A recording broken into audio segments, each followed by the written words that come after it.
The portraits were of army men or extremely sober lords and ladies of the realm, stretching back to the 17th century. She wondered what they would have made of their distant successor, his celebrity-obsessed lifestyle, and the monkey business around the house he oversaw.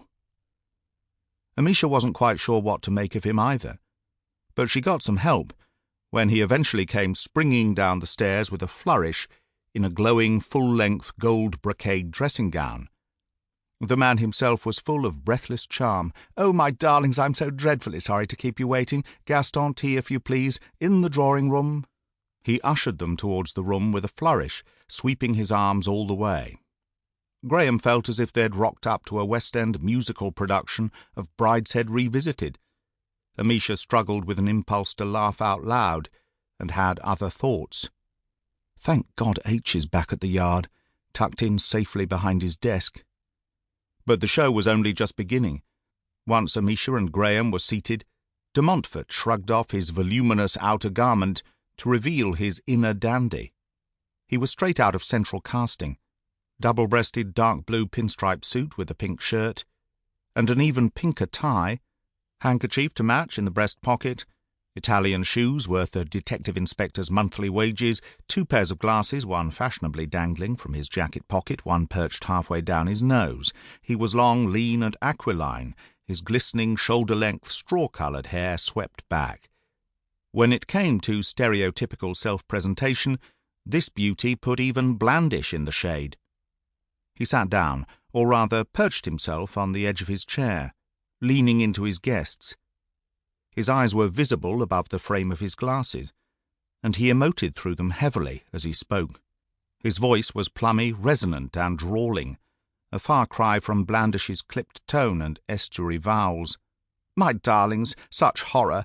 Bazza was the sweetest of boys, the very sweetest. What kind of world are we living in?" He sat back in his chair with some drama. "The quacks tell me I must rest, but I do so want to be useful. How can I help?" Graham's irritation was growing. He wished H was with them. He would know how to deal with this apparition. De Montfort drew a breath. He was getting ready to start up again. Graham cut in. "How well did you know Bazza Wishbone?" "Well, not very well, darling. I meet so many people, rich and famous people, you understand. My role is to throw them all together and see what happens." "That'll be where your parties come in, yes? Tell me about those. Who comes to them?" "Well, anybody who's anybody, darling," said de Montfort, squinting over the rim of his glasses, and implying that the likelihood of Graham and his ilk ever getting an invitation was way south of 0. "The Saturday before last, who was here?"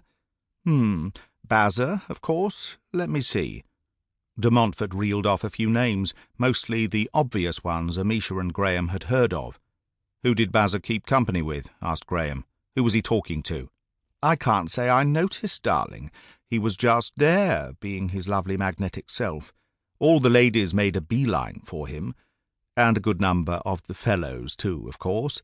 It was a lovely big huddle, basically, with dear Bazza at the centre." Amisha sensed it was time to change tack.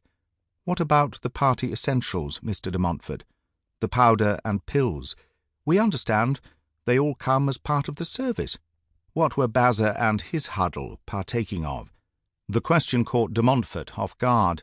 He was not a happy drama bunny. "Detective Sergeant, I do not deal in drugs, and furthermore, it would be of interest to us to know who supplies you with these materials," said Graham. "Well, really, Graham was tempted to go nuclear, H-style, but decided this was not the time, so he bit his tongue and listened. "Inspector, whatever your name is, it was my understanding that you wanted to talk to me about a beautiful young man who has been so tragically murdered, so that I might help you to find the monster that did it." De Montfort's voice was quaking now, and little tears were beginning to pool up in his eyes. "If I'd known it was to start with you wrongly accusing me of things of which I'm wholly innocent, I would not have agreed to see you."